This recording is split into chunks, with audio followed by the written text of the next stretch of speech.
Dieu te bénisse, frère. C'est si agréable de pouvoir venir à la maison du Seigneur.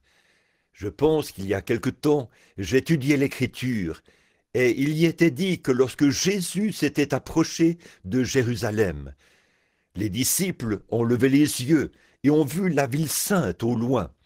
Ils se sont mis à se réjouir et à dire ceci: le royaume sera rétabli maintenant. Il y a un certain homme qui racontait, ou plutôt qui parlait d'une récente visite en Palestine, et il disait que maintenant, les gens, au cours de la dernière année, en sont arrivés au point où, quand ils montent de la vallée pour observer la ville depuis le virage, c'est cette même route que Jésus et les disciples avaient empruntée à l'époque, et qu'ils voient la ville.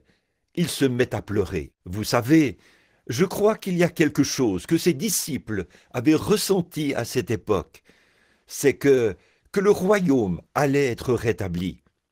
Maintenant, ce temps-là est presque arrivé, et je pense que c'est ce sentiment qui anime les gens, que le royaume est sur le point d'être rétabli. Frère Neville, notre bienveillant pasteur béni, vient de me faire part d'un réveil à venir, ici au tabernacle, dans quelques soirs, et de prier pour cela. Et je lui ai dit que je pense que ce serait une bénédiction. Les réveils, on n'en aura jamais assez. Et bien des fois, on se fait une fausse opinion de ce qu'est un réveil.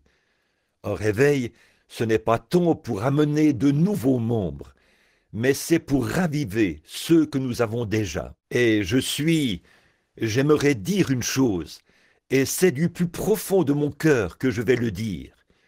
En fait, je commence à percevoir qu'il y a au tabernacle un sentiment différent de ce qui a longtemps prévalu ici, un sentiment d'une grande conscience des choses spirituelles, comme ce qu'on avait il y a très longtemps, quelque chose de satisfaisant, qui repose sur un vrai fondement.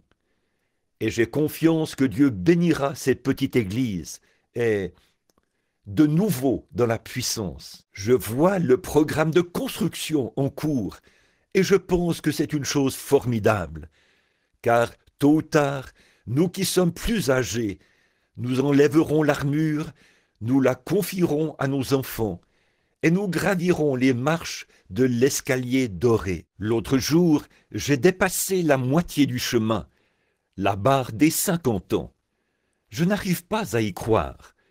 On dirait que ça ne fait pas longtemps que je livrais des provisions pour Chris Meissner. J'avais à peu près 18, 16, 18 ans. Mais c'est comme si le temps s'est envolé. Ça montre bien que nous n'avons point ici-bas de cité permanente, mais nous cherchons celle qui est à venir. C'est la cité dont Dieu est le constructeur, et elle n'aura jamais de fin. Ce matin, alors que je prêchais sur le sujet de la fête des mères, et que j'essayais de faire visualiser la mère non pas comme elle est en réalité dans sa vieillesse, pleine de rides et tout, appuyée sur des béquilles, ou dans un vieux fauteuil roulant, ou dans un fauteuil, un petit peu de fleurs posées à côté d'elle, mais la mère à la résurrection, redevenue jeune, debout, resplendissante comme une reine. C'est ainsi que j'aime me représenter ma mère. Je n'aime pas me la représenter telle qu'elle est aujourd'hui, vieille. J'aime penser à ce qui vient, et je sais que vous ressentez la même chose pour votre mère. Pensez à elle telle qu'elle est en fait dans son cœur, bien que beaucoup, comme le poète l'a dit, la vie n'a pas été facile pour elle, mais elle serait prête à vivre tout ça de nouveau, juste pour faire quelque chose pour vous. Alors Dieu va faire en sorte qu'elle puisse vivre éternellement avec vous.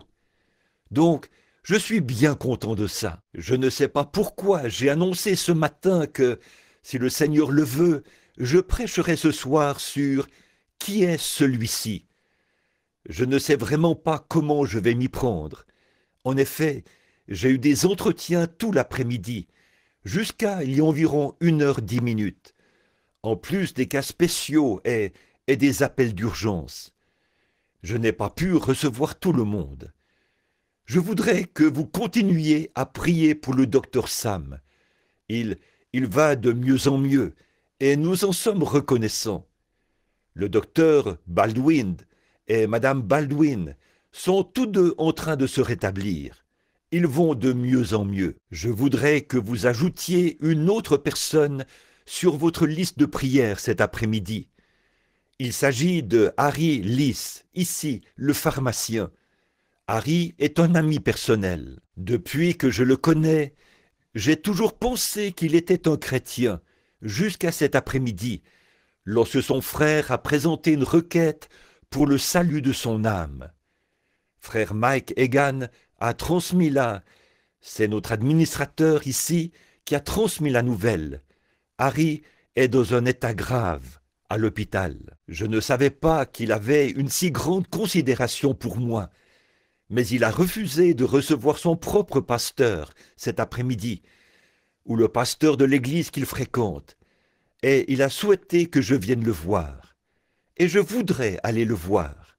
Alors, priez pour Harry. Nous sommes heureux ce soir de voir ici de mes amis qui viennent de la Géorgie, frère Welch Evans et sa famille. Je vois aussi d'autres visiteurs que je ne connaissais pas et qui étaient probablement ici ce matin. Si je ne me trompe pas, je vois là à l'arrière frère et sœur Elmer Collins de Phoenix en Arizona. Oh, vous n'avez pas changé. On a l'impression que vous devriez porter votre tenue de cheminot, comme si vous arriviez de la voie ferrée. Bon retour à la maison. Je ne peux pas vous demander de rester ici, parce que vous avez trouvé un meilleur endroit, voyez, où il fait bon vivre, Phoenix. Moi aussi, j'aimerais bien y habiter un de ces jours. Je vois aussi frère Smith ici, de l'Église de Dieu, là-bas. Frère Smith, on m'a remis votre petit livre l'autre jour, ou hier, tard dans l'après-midi. Je ne l'ai pas encore lu, mais vous avez certainement mon appui pour cela, puisque je sais que c'est vous qui l'avez écrit. Ça doit certainement être l'écriture pure et dure. Que Dieu vous bénisse. J'espère que ça aura un franc succès. Et à beaucoup d'autres, je pourrais le dire. Vous êtes tous les bienvenus ici au tabernacle. Ce matin, j'ai apprécié ce chant de sœur Stricker qui disait « Il la regarde par le treillis ». Mes frères ménonites qui sont là, je suis content de les avoir ici. Et, oh, vous tous! Je pense qu'il y a ici un ami de l'Illinois. Son fils fait l'enregistrement là derrière. J'ai eu l'occasion de les revoir. Et tant d'autres, je pourrais. Ne pensez pas que je vous néglige si je ne cite pas votre nom, mais je vous souhaite la bienvenue à tous. Maintenant, pour la leçon de l'Écriture, lisons ce soir dans Matthieu, chapitre 21, à partir du verset 1, jusqu'au verset 11 inclus. Lorsqu'ils approchèrent de Jérusalem, il arriva, et qu'ils arrivèrent à Bethphagée, vers la montagne de l'Olivier, Jésus envoya 2 disciples, en leur disant « Allez au village qui est devant vous. Vous trouverez aussitôt une ânesse attachée et un ânon avec elle. Détachez-les et amenez-les-moi. Si quelqu'un vous dit quelque chose, vous répondrez « Le Seigneur en a besoin ». Et à l'instant, il les laissera aller. Or, ceci arriva afin que s'accomplît ce qui avait été annoncé par le prophète. Dites aux filles de Sion, voici ton roi vient, plein de douceur, et monté sur un âne, sur l'ânon, le petit d'une ânesse. Les disciples allèrent et firent ce que Jésus leur avait ordonné. Ils amenèrent l'ânesse et l'ânon, mirent sur eux leurs vêtements et le firent asseoir dessus. La plupart des gens de la foule étendirent leurs vêtements sur le chemin et coupèrent des branches d'arbres et les répandaient sur la route. La foule qui précédait et ceux qui suivaient Jésus criaient « Hosanna, ô fils de David ! Béni soit celui qui vient au nom du Seigneur. Hosanna dans les lieux très hauts. Lorsqu'il entra dans Jérusalem, toute la ville fut émue, et l'on disait, « Qui est celui-ci » La foule répondait, « C'est Jésus, le prophète de Nazareth. » Courbons la tête pour la prière. Ô Seigneur, nous nous demandons ce que nous aurions dit si nous avions vécu en ce jour-là. Mais nous vivons dans un jour plus glorieux où nous attendons sa venue. Alors que nous nous préparons, Seigneur, comme nous préparons nos cœurs et que nous apportons toutes les gerbes que nous pouvons amasser dans les champs de moisson, ici et à l'étranger. Nous pensons à ce moment, nous attendons impatiemment ce moment où nous le verrons arriver, monté sur un cheval blanc, descendant des portails de la gloire, pour changer et transformer nos vieux corps corruptibles en un corps glorieux semblable au sien, où aucun péché ni aucun signe de mort ne pourra jamais entrer. Et nous le verrons tel qu'il est, nous vivrons et nous l'aimerons au siècle des siècles. Nous te remercions pour cette Église, pour son pasteur, pour ses administrateurs et ses diacres, et pour chaque personne qui la fréquente, pour les visiteurs qui sont parmi nous et qui sont des brebis de la même bergerie, mais d'un autre corral. Nous te demandons de les bénir ce soir par ta présence. Nourris-nous de ta parole, afin que nous partions d'ici ce soir avec la détermination d'être de meilleurs chrétiens que nous ne l'avons jamais été. Puissions-nous partir avec une nouvelle espérance dans notre cœur et avec joie dans l'attente de sa venue. Si par hasard il y avait parmi nous des malades et des affligés, nous n'oublierons pas de prier pour eux, afin qu'ils, s'ils sont entrés dans ce bâtiment où nous sommes rassemblés ce soir pour l'adoration, et qu'ils étaient malades, puissent-ils repartir rétablis. Et nous te le demandons pour ceux qui sont convalescents dans les maisons et dans les hôpitaux, et pour ceux qui sont sur un lit d'affliction. Nous prions, ô Dieu, que ta miséricorde descende sur eux. Nous prions pour ceux qui sont indifférents ce soir, ceux qui n'ont pas encore goûté et vu que le Seigneur est bon, ceux qui ne savent pas ce que c'est que d'être aimé de Dieu. Ils ne comprennent tout simplement pas ce qu'ils ratent. Ô Dieu, qu'une émission de radio ou quelque chose touche leur cœur et qu'ils aient une inclination pour toi avant que la porte de la miséricorde se ferme et qu'ils soient exclus et passent en jugement sans miséricorde. Aide-nous, Seigneur. Nous prions et te demandons ces choses au nom du Seigneur Jésus et pour sa gloire. Amen. Il y avait de très grandes foules autour des portes. Les rues étaient bondées et les gens n'avaient même pas de place où dormir. Ils étaient étendus à l'extérieur du mur, partout sur le sol, parce que c'était la Pâque, et les gens venaient de tout le monde connu d'alors pour adorer à cette période-là. C'était le moment où l'agneau pascal était immolé, et cela représentait leur délivrance de l'Égypte, de l'esclavage. Ils observaient cela chaque année. Chaque année, on célébrait cette grande Pâque, et c'était l'un des moments les plus marquants ou un des événements de la religion juive, parce que cela représentait le moment où ils avaient été délivrés. Tout le monde aime penser à cela, à ce moment où on était délivré. Oh, si chacun de nous ce soir se remémorait ce moment où nous avons été délivrés, ce que cela a dû représenter pour nous. Je me souviens de ma propre expérience, de la façon dont mon pauvre cœur d'enfant désirait ardemment toucher Dieu. Je me disais, oh, si seulement je pouvais aller frapper à sa porte et lui parler un petit moment. Et bien entendu, vous connaissez mon histoire. J'ai pris du papier et un crayon pour lui écrire une lettre, parce que je ne pouvais pas lui parler. J'étais convaincu qu'il habitait dans les bois, parce que je l'avais entendu et je l'avais vu se mouvoir dans les bois. Il y avait un vieux sentier familier que j'avais l'habitude d'emprunter pour aller à la chasse ou à la pêche. Je me disais, je vais simplement l'adresser à Monsieur Jésus et la clouer à un arbre. Juste une manière de débarrasser ce fardeau de mon cœur. Oh, là-bas, cette nuit-là, il se peut que j'oublie mon âge, il se peut même qu'un jour j'oublie mon nom, mais je ne pourrai jamais oublier cette heure où il m'a délivré du péché. Quelque chose s'est produit au fond de moi, et cela m'a aidé dans les grandes heures des ténèbres. L'heure de ma délivrance, le fardeau du péché m'a quitté, et je suis devenu une nouvelle personne.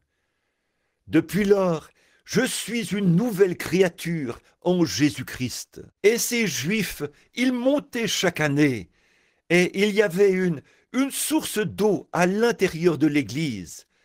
Ils prenaient du pain, des herbes amères, l'agneau, et ils buvaient à cette source d'eau qui était à l'intérieur de l'église. Ils se réjouissaient ensemble, parce qu'ils avaient trouvé grâce aux yeux de Dieu. C'était donc le temps de la Pâque, une Pâque qui n'en était pas une ordinaire, mais une Pâque spéciale. Vous savez, il arrive des fois que nous allons à l'église et nous aimons toujours y aller, mais parfois il se passe quelque chose de spécial. Et cette fois-là, c'était l'un de ces moments. Il y avait de l'attente dans l'air, exactement comme aujourd'hui. Tous ceux qui l'aimaient avaient le regard fixé sur la porte dans l'attente de sa venue. Et je pense qu'aujourd'hui encore c'est le cas, car ceux qui l'aiment l'attendent. Il y a de l'attente dans l'air. En fait, nous vivons à une époque où en réalité la terre est devenue une grosse poudrière. Et la science nous dit il ne reste que 3 minutes avant minuit. Et je suis sûr que, comme moi, l'autre jour, vous avez lu l'histoire de ce général de l'armée qui disait s'il y avait une autre guerre, elle ne durerait que 2 ou 3 minutes. La vieille époque où l'on se battait, se tirait des coups de feu et creusait des tranchées et révolus. On prétend que la prochaine guerre ne durera que 2 ou 3 minutes. Un de ces jours, quelqu'un d'insensé perdra son sang-froid et fera exploser une de ces bombes. Et là, comme nous avons des stations d'écoute partout, nous allons riposter.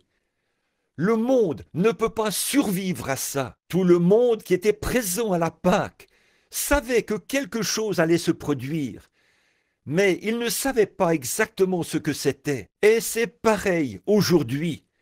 Presque tout le monde sait que quelque chose est sur le point d'arriver. Tout le monde le sait. Vous pouvez parler aux pêcheurs, vous pouvez parler aux commerçants, vous pouvez parler à n'importe qui. Et, oh, c'est une période de grande agitation pour le monde. Mais si vous parlez à un homme ou à une femme qui attend sa venue, son visage est resplendissant de gloire. Ils attendent ce glorieux événement. Aussi y a-t-il une fois de plus dans l'air une grande attente de quelque chose qui doit arriver. Le monde ne sait pas ce qui est sur le point d'arriver, mais l'Église du Dieu vivant sait ce qui va arriver. Ils savent que bientôt la trompette sonnera et nous le verrons venir de la gloire, monter sur un cheval blanc, et il sera suivi des armées du ciel.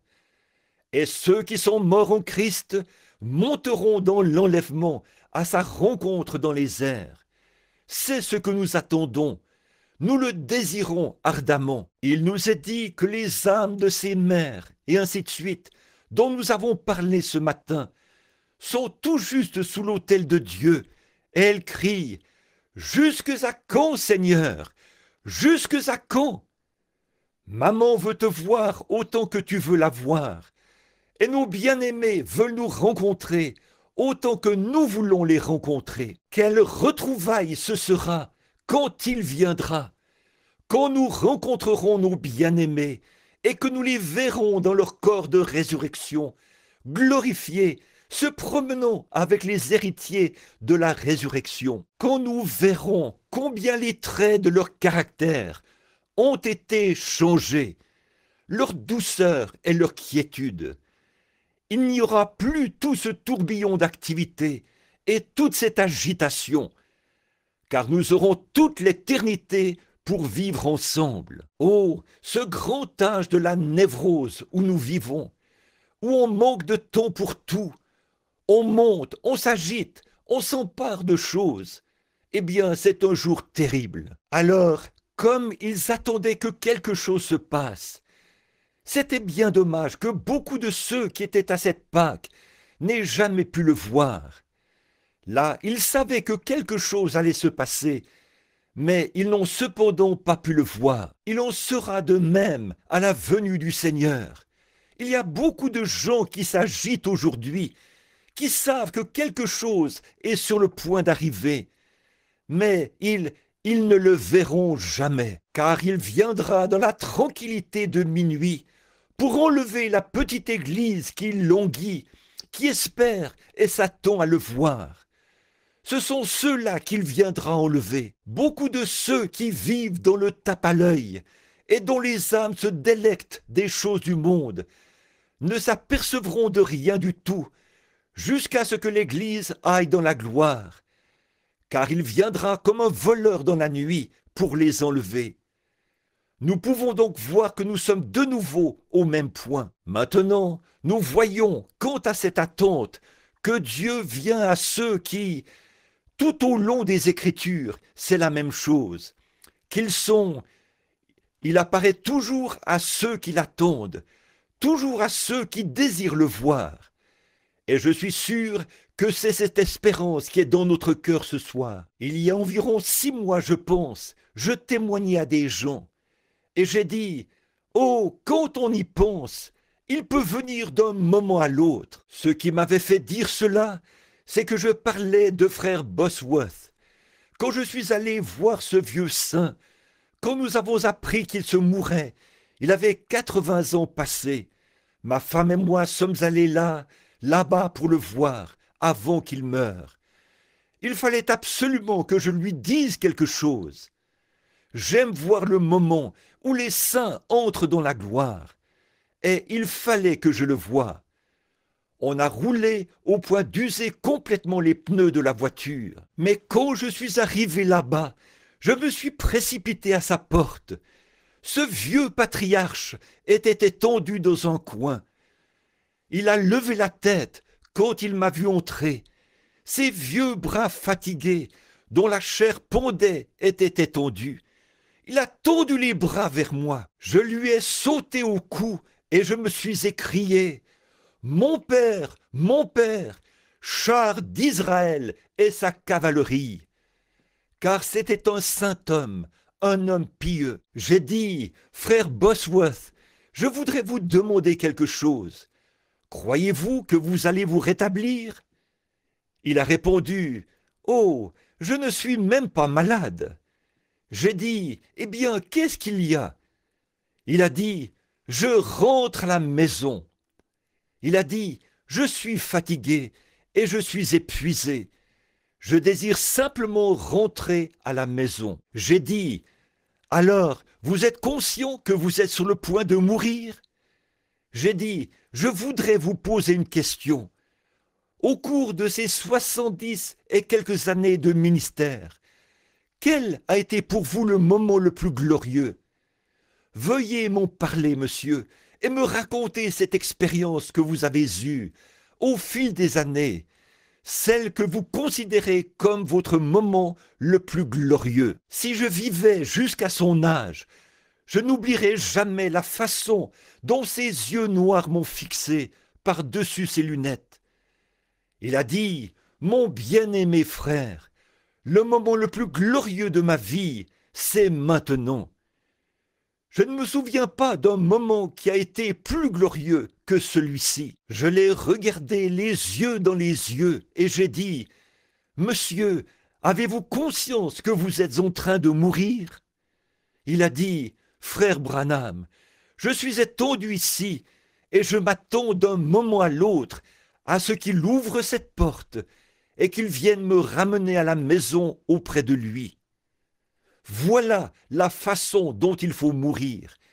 C'est comme ça qu'il faut partir. Comme vous le savez, environ 2 heures avant sa mort, il était dans le coma depuis plus de 2 jours. Quand il est revenu à lui, il s'est levé dans la pièce et s'est mis à parler à sa femme. Et tout d'un coup, il avait l'air transparent. Et pendant une bonne heure ou plus, il a serré la main à ses amis qui étaient morts depuis 40 ou 50 ans, des convertis de son église. Il a serré la main à sa mère et à son père, jusqu'à ce qu'il soit que la vie ait quitté son corps. Il a alors posé la tête sur l'oreiller et il s'est endormi dans les bras du Seigneur Jésus. Il n'y a rien de mieux que de le servir, de l'attendre. Comme je parlais à cet homme de cela et que je lui racontais cette expérience, j'ai dit ceci. J'ai dit, « Monsieur, oh, ça sera glorieux quand nous le verrons, n'est-ce pas? Oh, s'il pouvait venir aujourd'hui. » Il a dit, « Frère Branham, n'effrayez pas les gens comme ça. » J'ai dit, « Que voulez-vous dire ?»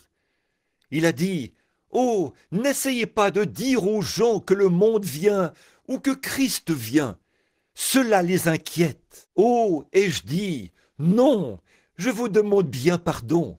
Pour ceux qui l'attendent, c'est la nouvelle la plus glorieuse qu'ils puissent entendre, que Jésus est sur le point de venir prendre son Église. La vieillesse se changera en jeunesse.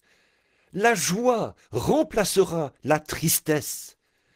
La vie remplacera la mort. La mortalité cédera la place à l'immortalité. Oh, que c'est glorieux de savoir qu'il viendra. Il l'attendait, il s'attendait à le voir. Et quand il est venu, nous avons vu qu'il y avait 2 factions. Un groupe était pour lui et un autre était contre lui. Et c'est ce que nous voyons aujourd'hui. C'est que sa venue a toujours divisé les gens. Chaque fois que vous voyez Jésus, vous voyez dans les parages des gens qui y seraient opposés. Ça, c'est Satan. Et aujourd'hui, quand on y pense, on voit que ça n'a pas beaucoup changé. C'est toujours pareil. Ce ne sont plus les mêmes personnes, mais l'esprit qui les anime n'a pas changé. Alors, quand ils ont finalement regardé par la porte et l'ont vu arriver, monter sur ce petit âne blanc, ce n'est pas étonnant que les disciples se soient mis à crier. Le royaume des cieux est venu. Les gens ont couru à sa rencontre et tout Jérusalem était en effervescence. Il y a là quelque chose, quand Jésus vient, il y a toujours une agitation et toute la ville était en effervescence. Et ça, on ne peut pas le cacher. Les prédicateurs de l'époque ont dû commenter cette agitation parce que c'était à l'occasion de la fête de Pâques.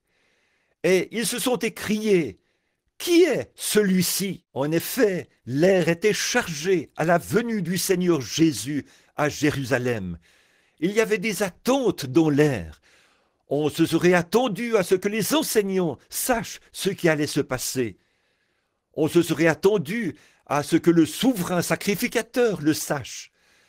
On se serait attendu à ce que les autres sacrificateurs le sachent. Et cela n'a pas du tout changé aujourd'hui, parce que le Saint-Esprit est le précurseur de la venue du Seigneur Jésus.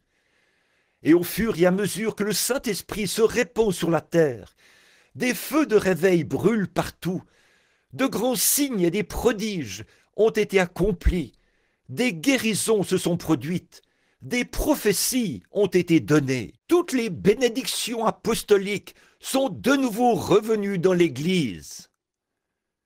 Ainsi, Ce qui est arrivé en ce temps-là arrive de même aujourd'hui. L'esprit de l'incroyant continue de s'écrier. Qui est celui-ci? Certains d'entre eux ont cru au Seigneur Jésus, assez pour dire qu'il était un homme bon. Certains d'entre eux disaient, c'est un homme bon. C'est ce qu'ils disent aujourd'hui. Ils essayent de se le représenter comme un Napoléon, un guerrier. Ils essayent de se le représenter comme un George Washington, un homme véridique. Mais il était plus que cela. Avez-vous prêté attention au passage de l'Écriture? Ils ont dit, c'est un prophète qui vient de la Galilée. Et ils essayent de dire la même chose aujourd'hui, quand ils voient ce grand mouvement du Seigneur, le rétablissement de la santé des malades et des affligés, le fait de le voir utiliser son esprit dans son Église pour discerner les pensées des gens, le fait de le voir faire exactement ce qu'il faisait quand il était ici sur terre, pour accomplir ce qu'il avait dit qui arriverait. C'est certain que les églises et les gens se sont demandé, qui est celui-ci? Ils ne comprenaient pas qui était Jésus, parce qu'aucun d'entre eux ne pouvait l'identifier par les différentes écoles. De quel séminaire était-il sorti? De quelle école de théologie venait-il? C'est pareil aujourd'hui. La plupart des gens loin du Saint-Esprit n'étaient pas issus d'un séminaire. Ils sont les produits du choix de Dieu lui-même. Mais les signes, les miracles et les prodiges promis dans la Bible accompagnent ce grand Saint-Esprit alors qu'il agit parmi les gens. Et ils disent aujourd'hui, de quelle école sortent-ils? Dès que vous entrez dans une ville pour avoir un réveil, de quelle dénomination êtes-vous? Vendredi après-midi, j'ai eu un entretien avec un prêtre catholique romain de l'église irlandaise de Louisville. Et à peine me l'avait-on présenté, un grand érudit, il a dit « Monsieur Branham, de quelle dénomination êtes-vous » J'ai répondu « Je ne suis d'aucune ». Alors il a dit « Avez-vous été ordonné » J'ai dit « Oui, monsieur ». Il a dit « Qui vous a ordonné » J'ai répondu « Le Seigneur Jésus m'a donné le Saint-Esprit pour prêcher l'Évangile et m'a donné une commission. » Eh bien, c'est ça l'ordination qu'il nous faut. Jésus n'a jamais dit à ses disciples « Allez, oh !» Je ne suis pas en train de critiquer ces choses, mais elles ont fait leur temps. Il n'a pas dit « Allez étudier pendant tant d'années pour devenir ministre ». Il a dit « Restez dans la ville de Jérusalem jusqu'à ce que vous soyez revêtus de la puissance d'en haut. » Il a dit cela à des hommes qui ne savaient même pas écrire leur propre nom. Et après que le Saint-Esprit sera venu sur vous, vous serez alors mes témoins à Jérusalem, en Judée, en Samarie et jusqu'aux extrémités de la terre. Voilà l'ordination. Il n'est mentionné nulle part que Jésus soit allé dans une école ou qu'il ait obtenu un diplôme d'un quelconque séminaire. Pourtant, il y a eu plus de séminaires érigés en son nom pour des causes religieuses qu'il n'y en a eu pour toute autre chose qui ait jamais existé dans le monde. Il n'est mentionné nulle part qu'il ait fréquenté une école. Et pourtant, il y a plus d'écoles érigées en son nom qu'il y en a en tout autre nom sous les cieux. Les écoles. Nous n'avons jamais appris qu'il a écrit un livre. Pourtant, il y a plus de livres écrits à son sujet qu'au sujet de toute autre chose que l'on aborde dans la littérature. Et aujourd'hui, sa Bible est le livre le plus populaire de tous les livres du monde entier, de toute la littérature. Mais voyez-vous, au jour de la visitation, ils se sont écriés « Qui est-il » Vous voyez, Dieu prend quelque chose qui n'a l'air de rien pour en faire quelque chose. C'est ce qui fait qu'il est Dieu. Et quand ils l'ont vu franchir cette porte-là, à dos d'âne, certains d'entre eux ont dit « C'est un grand homme ». C'est ce qu'ils disent aujourd'hui. Il y a des écoles de théologie qui enseignent aujourd'hui que Jésus était un grand homme, qu'il était un homme bon. Certains d'entre eux disent même qu'il était un prophète. Eh bien, s'il n'était qu'un prophète ou un homme bon, alors nous demeurons dans nos péchés. Il était plus qu'un prophète, il était plus qu'un homme bon. Il était bien un homme bon, il était bien un Dieu prophète, mais il était plus que cela. Il était Dieu manifesté dans la chair, pour ôter le péché. Alors qu'il arrivait à dos d'âne, beaucoup de gens disaient « c'est un guérisseur ». Oh, nous l'avons vu ouvrir les yeux des aveugles, nous l'avons vu faire marcher des estropiés, nous l'avons vu prier, et la fièvre a quitté l'enfant. Mais cette catégorie de gens-là ne le suivait que pour du pain et du poisson. Et c'est pareil pour bon nombre de foules aujourd'hui. S'il vient un guérisseur, eh bien, ils le suivront, et il ne leur sera qu'une oasis. S'ils tombent malades, ils s'empresseront de venir dire « Oh, voudriez-vous prier pour moi, afin que le Seigneur Jésus me guérisse ?» Et dès qu'ils sortent de l'hôpital ou du lit de maladie, ils retournent tout droit dans le monde, comme un chien à ce qu'il a vomi ou un cochon à son bourbier, comme dit l'Écriture. Ils le suivent juste pour le profit qu'ils peuvent tirer de lui. Ils se servent de lui juste comme d'un mât totémique ou pour quelque chose qu'ils peuvent tirer de lui, mais ils ne comptent pas le servir. Cette foule-là existe encore aujourd'hui. 9 lépreux avaient été guéris, et un seul d'entre eux est revenu pour lui donner gloire. Ou plutôt, étaient-ils 10 ? L'un d'entre eux était revenu pour lui donner gloire, et tous les autres sont partis, ingrats. Et si, en Amérique, les gens qui ont été guéris par la puissance de Dieu tournaient leur cœur vers Dieu, un réveil balayerait cette nation et on fermerait tous les débits d'alcool les magasins de vin et spiritueux et les magasins de whisky disparaîtraient sur le champ. Les églises seraient pleines, les salles de cinéma seraient vides le dimanche soir, et un réveil éclaterait dans cette nation. Mais quand ils voient se produire toutes ces choses que Dieu fait, ils continuent de s'écrier « Qui est-il ? Qui est celui qui vient ? D'où vient-il ? Qui est celui-ci ?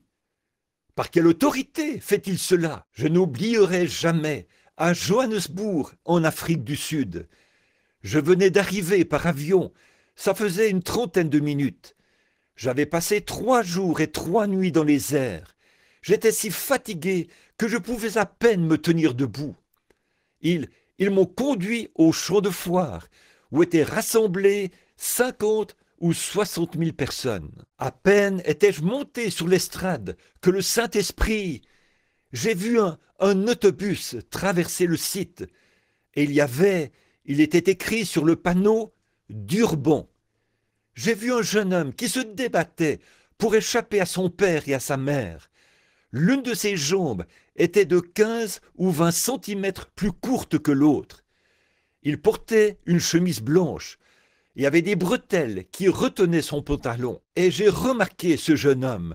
J'ai regardé de nouveau. La vision a disparu. Et un instant plus tard, j'ai vu cette lumière suspendue au-dessus d'un jeune homme, très loin derrière, dans la foule. J'ai regardé. Je me suis dit, je l'ai vu quelque part. Je l'ai regardé. Et cette lumière est restée suspendue au-dessus de lui pendant quelques minutes. J'attendais que l'interprète saisisse les mots suivants. Puis j'ai vu ce même jeune homme se lever, jeter ses béquilles, et sa jambe de 15 centimètres plus courte a poussé et a atteint la taille normale de l'autre. Et j'ai dit à monsieur A.J. Schumann, il est dans la gloire ce soir. J'ai dit, monsieur Schumann, répétez simplement mes paroles, c'est une vision. Il a répondu, très bien. Et j'ai dit, le jeune homme qui est assis là-bas, au fond, avec la chemise blanche et les bretelles, il est venu d'une ville appelée Durban, à environ 2500 kilomètres d'ici, par autobus. Et il a dû échapper à son père et à sa mère pour venir. mais il a cru au Seigneur Jésus.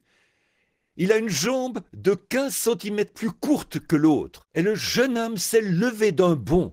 Il était là, debout, et il cherchait à prendre ses béquilles. Et j'ai dit, « Jeune homme, le Seigneur Jésus t'a guéri. » Et sa jambe s'est immédiatement allongée de 15 centimètres et est devenue normale comme l'autre. On a amené le jeune homme sur l'estrade, et là, les médecins l'ont examiné. Il y a sa photo dans mon livre. Je me tenais là depuis quelques instants seulement, quand j'ai vu une petite voiture verte qui descendait la route et qui a glissé. Elle a fait demi-tour dans le sens inverse et a heurté un arbre. Une jeune fille aux cheveux blonds s'est cassé le dos. Et j'ai dit, je vois une petite voiture verte qui dérape et qui heurte un arbre. Et une jeune fille d'environ 18 ans aux cheveux blonds qui se brise le dos. Elle est dans un état grave.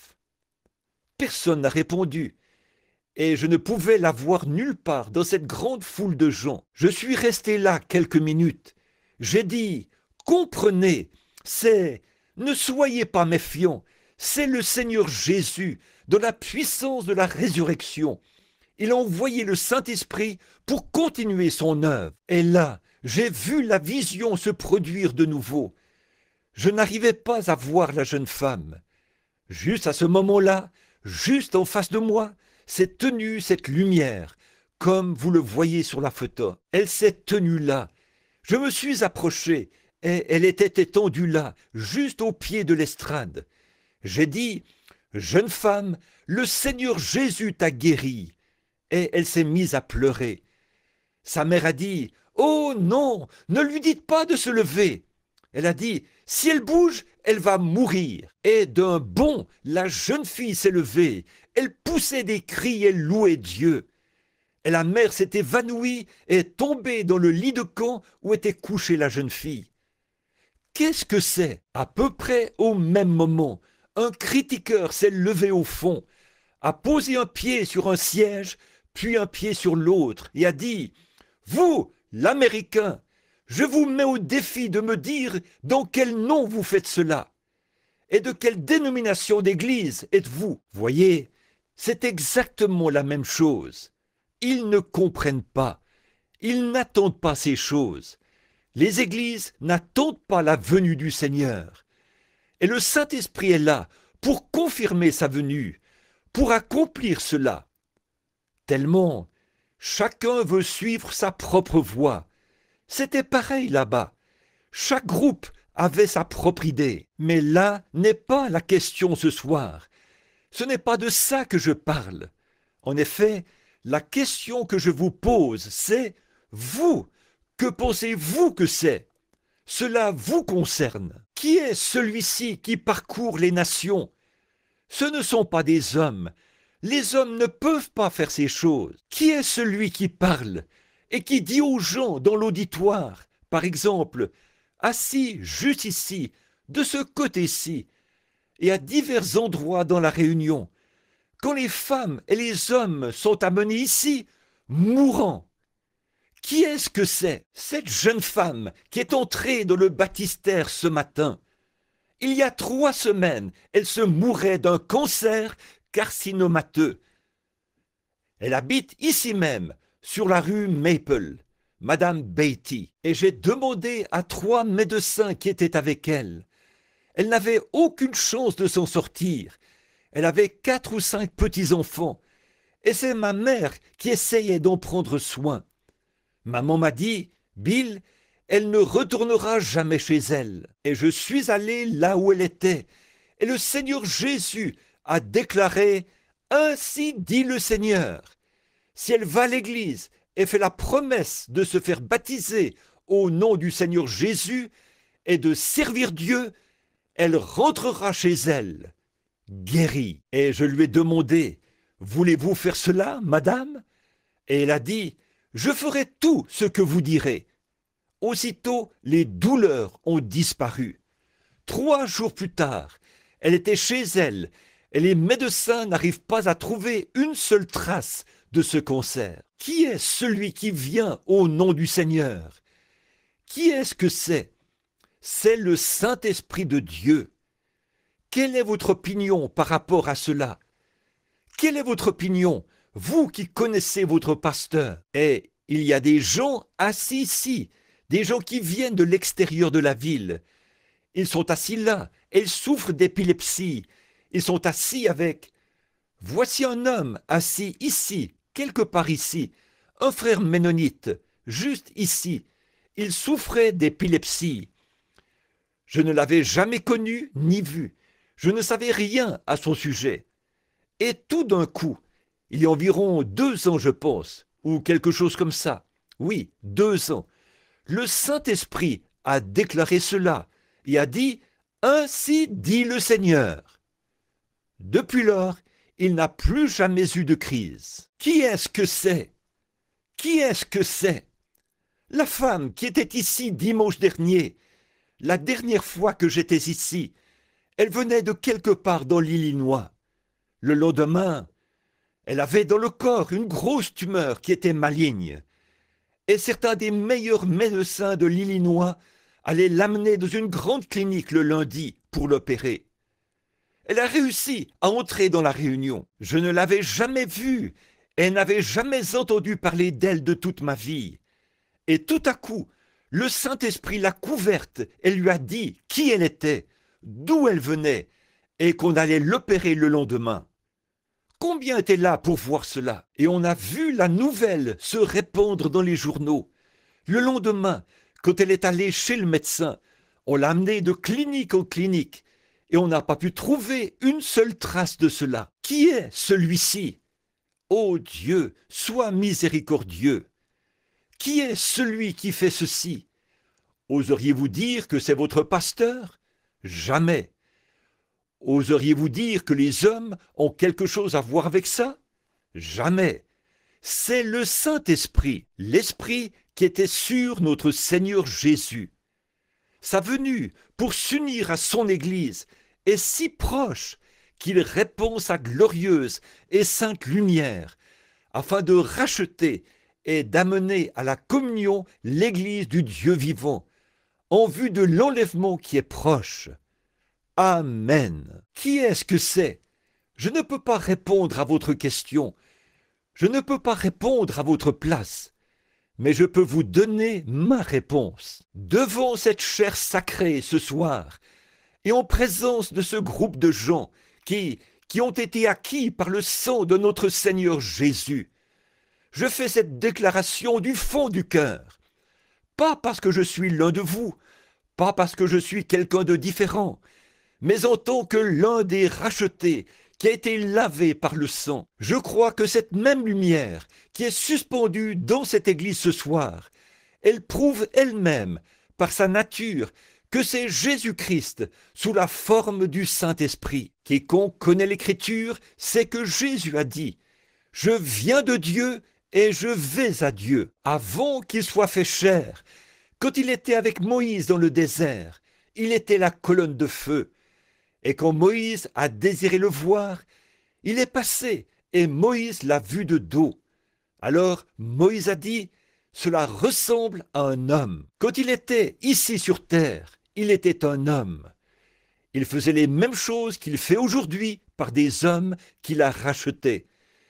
Voici qu'il vient et qu'il se fait photographier. Qu'est-ce que c'est?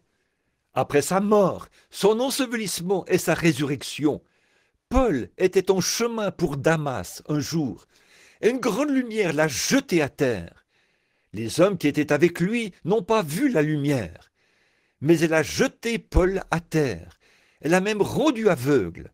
Il a eu des problèmes avec ses yeux le reste de sa vie. Et une fois, il a dit, « Pour que je ne sois pas enflé d'orgueil, à cause de l'excellence de la révélation, il m'a été donné une écharde dans la chair, un ange de Satan pour le souffleter, parce que c'était l'excellence de la révélation. Là, Paul a été jeté à terre, alors qu'il était en chemin pour aller persécuter des gens qui faisaient trop de bruit. Un groupe de gens nés de nouveau, des gens qu'on appelait des hérétiques. Paul était en chemin pour aller persécuter ces gens-là. Il avait dans la poche des lettres pour les arrêter et les amener à Jérusalem. Et vers le milieu du jour, une lumière est descendue, l'a terrassé et l'a jeté à terre, et il est tombé dans la poussière de la terre.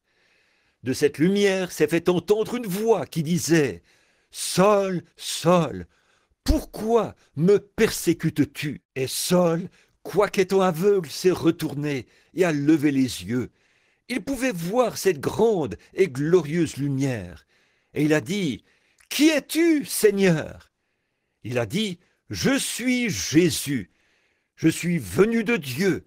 Je suis retourné à Dieu. Je viens de Dieu, je retourne à Dieu. » Il a dit « Il te serait dur de regimber contre les aiguillons. » Une révélation reçue sur ce sable sacré, un instant passé dans ce lieu, et l'homme ne pourra plus jamais être le même. Un homme, avant de prétendre être chrétien, avant de pouvoir s'y identifier, il doit d'abord avoir vécu cette expérience derrière le désert, là où il aura rencontré Dieu face à face. En effet, aujourd'hui, on peut avoir n'importe quelle sorte de réponse. On peut voir le Seigneur accomplir exactement ce qu'il a dit qu'il ferait. Et de brillants théologiens vont démontrer le contraire par toutes les explications possibles. Ils disent « ça, c'était pour une autre époque, c'était pour ceci », ou « c'est pour un autre âge », ou « c'est faux », comme ce qu'ils avaient dit au sujet de Jésus. C'est Belzébul, le diable, c'est un diseur de bonne aventure. Et ils ont réponse à tout, mais dès lors qu'un homme entre en contact avec Christ et qu'il le voit comme Paul l'a vu, ou qu'il vit une expérience avec lui, il n'y a pas assez de théologiens dans le monde. Jamais ils ne seront capables, par leurs explications, d'amener cet homme à renier cette expérience. C'est pour ça qu'aujourd'hui, ils n'ont pas d'expérience. C'est pour ça qu'ils ne peuvent pas dire, ils disent tous, qui est celui-ci? Qu'est-ce? D'où est-ce que ça provient? Ils n'ont pas la réponse. Pourquoi? Parce que tout ce qu'ils connaissent, c'est une théologie fabriquée par une certaine Église. Ce n'est pas de connaître la théologie, qui est la vie, ce n'est pas de connaître la Bible, qui est la vie, mais de le connaître lui, c'est la vie. De le connaître comme votre sauveur personnel, comme celui qui vous a rempli de sa présence. Vous étiez là quand c'est arrivé. Personne ne peut vous l'enlever. Personne ne peut vous en dissuader par des explications. Quand cette expérience vous arrive, vous savez qui il est. Pour moi, il est Jésus-Christ, le même hier, aujourd'hui et éternellement. Qui est celui qui accomplit ces miracles? Qui est celui qui fait ces grandes œuvres? Est-ce le prédicateur? Est-ce Oral Roberts? Est-ce Billy Graham? Est-ce Jack Schuller? William Branham? Qui qu'il puisse être, eux, ils n'ont rien à faire là-dedans. Ils sont des instruments. C'est le Saint-Esprit qui vient avec l'Évangile par des signes, des prodiges et des miracles pour préparer un peuple. Il y a des attentes dans l'air. Les croyants attendent sa venue. Et d'autres disent « Pourquoi ces réveils? Pourquoi en avons-nous? Contentons-nous d'une église ?» Eh bien, il avait été dit ici même, dans cette église, quand on avait commencé à construire la nouvelle église, les gens disaient « On n'a pas besoin de miracles, on n'a plus besoin de ces choses. Si vous en voulez, allez dans le champ missionnaire où ça se produit. On n'en a pas besoin ici. » Quand le Branham Tabernacle tombera aussi bas, c'en sera terminé pour lui. Cette église est fondée sur les principes, la puissance et l'évangile de Jésus-Christ. Tant que ce tabernacle existera, puisse le glorieux Saint-Esprit avoir accès aux âmes pour les sauver, les remplir du Saint-Esprit et guérir les malades. Pour moi, c'est Jésus-Christ, le même hier, aujourd'hui et éternellement. Prions. Si vous ne savez pas qui il est, si vous ne savez pas ce qu'il en est de tout ceci, et que vous aimeriez le savoir, Voudriez-vous simplement lever la main? Levez la main comme pour dire « Priez pour moi, frère Branham, pour que je le connaisse. » Que le Seigneur vous bénisse. Je vois des mains partout. Maintenant, Père Céleste, nous apportons ce message et les fruits des gens qui ont levé la main, indiquant qu'ils aimeraient connaître qui est celui-ci. Ils aimeraient connaître ce glorieux Jésus. En effet, sa venue, la résurrection est si proche que les malades commencent à être guéris. Et après que cela s'est produit, la prophétie est ensuite revenue dans l'Église, puis les dons et les miracles, ainsi de suite jusqu'au dernier signe. La prochaine chose qui se produira, ce sera l'enlèvement. L'Église sera enlevée.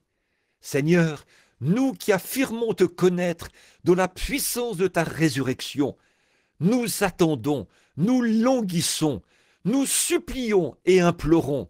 Viens, Seigneur Jésus, enlève ton Église et emmène-la rapidement, Seigneur. Car bientôt, les hommes vont faire exploser la terre que tu as créée pour qu'ils y vivent. Puisqu'ils t'ont désobéi, ils n'ont pas appris à faire la paix, mais la guerre. Ils n'ont pas appris à accomplir la justice, mais la malice. Comment ne seraient-ils pas tous avides de pouvoir? Seigneur, cette petite chose dans leur cœur qui leur fait avoir soif de puissance, ils essayent d'étancher cela dans un laboratoire quelque part pour faire exploser leurs semblables. Ô Dieu, si seulement ils pouvaient se rendre compte que cette puissance qu'ils désirent tant, c'est la puissance de la résurrection du Fils de Dieu, la puissance du Saint-Esprit qui pourra changer leur vie et non faire exploser des nations, mais changer leur vie pour qu'ils deviennent tes serviteurs. Beaucoup de gens, sous l'effet d'un emballement délirant, nous traitent de bandes d'ignorants, d'hérétiques, comme ils le faisaient au début, dans les premiers jours. Mais de même qu'ils revenaient en se réjouissant, te remerciant de pouvoir porter l'opprobre de ton nom. C'est ce même sentiment qu'éprouvent tes enfants ce soir, Seigneur, partout. Nous sommes tout heureux. En ton temps, certains ont essayé de t'identifier. Ils ont dit, c'est l'ami de cette espèce de barbare du nom de Jean, qui est venu du désert à peine vêtu, enveloppé juste d'une vieille peau de mouton. Une espèce de barbare qui lançait des mots à tort et à travers, et qui a dit, la cognée est mise à la racine de l'arbre. Ils ont dit, c'est son disciple, c'est une espèce de barbare, il est fou, il a perdu la raison. Le ministère surnaturel que tu avais, ô Seigneur, avait aveuglé les yeux de ces gens. Et c'est pareil aujourd'hui. Ce grand Saint-Esprit, qui est le précurseur de la venue du Seigneur, comme Jean l'était en son temps, aveugle les gens, ceux qui ne veulent pas voir. Mais ceux qui veulent voir, tu les as choisis. Et tous ceux que le Père m'a donnés viendront à moi, as-tu dit, et aucun d'eux ne se perdra. Je le ressusciterai au dernier jour. Nous t'en remercions. Et ceux qui ont levé la main ce soir, nous te prions, ô Seigneur Dieu, de te faire connaître à eux, dans une expérience de la puissance de la résurrection. Accorde-le, Seigneur. Il se peut qu'il se trouve ici des gens qui n'ont pas levé la main, mais cependant, dans leur cœur, ils savaient qu'ils en avaient besoin. Je te prie de les bénir et accorde-leur le désir de leur cœur. Quand nous quitterons le bâtiment ce soir, puissions-nous repartir changés, puissions-nous repartir avec un objectif différent de celui que nous avions en entrant, s'il était contraire à ta volonté divine. Puissions-nous sortir avec la détermination de saisir les cornes de l'autel, jusqu'à ce que notre âme soit convaincue d'avoir eu une expérience avec toi, et que nous connaissions celui dont nous parlons, parce que nous l'avons rencontré et que nous le connaissons, et que nous avons la communion avec lui. Accorde ces choses, Père, Guéris les malades et les affligés. Bénis notre précieux et bien-aimé pasteur. Ô Dieu, nous te prions d'être avec lui et avec ses sœurs bien-aimées, alors qu'ils chantent l'Évangile et prêchent cela dans leur émission à la radio. Bénis les étrangers qui sont parmi nous. Seigneur, puissent-ils sortir ce soir avec un fardeau sur leur cœur, et puissent-ils avoir pour but, à partir de cette heure, s'ils ne te connaissent pas et ne t'ont pas servi dans le passé, de te servir. Sachons ceci, que toutes les autres choses seront anéanties, mais la parole du Seigneur demeurera éternellement. Accorde-le, Père. Pardonne-nous tous nos péchés. Puissions-nous nous rencontrer à ce grand. Maintenant, comme le message est terminé, courbons la tête et adorons-le, alors que nous chantons pour lui de tout votre cœur. Combien l'aime vraiment? Levez la main en guise de témoignage pour dire « Je l'aime ». Oh, n'est-il pas merveilleux? Vous savez, j'aime vraiment m'asseoir là et m'abreuver en quelque sorte. Sa présence, sa parole est sortie, elle est tombée dans les cœurs, elle nous corrige, elle nous soumet à son esprit. Oh, que c'est agréable de l'adorer à ce moment-là. Maintenant, alors que vous quitterez l'église ce soir, partez en l'adorant. Et rappelez-vous, cette semaine, il y a une réunion de prière ici, mercredi soir. N'oubliez pas l'émission de radio de Frère Neuville, dimanche ou samedi à 9 heures, sur WLRP.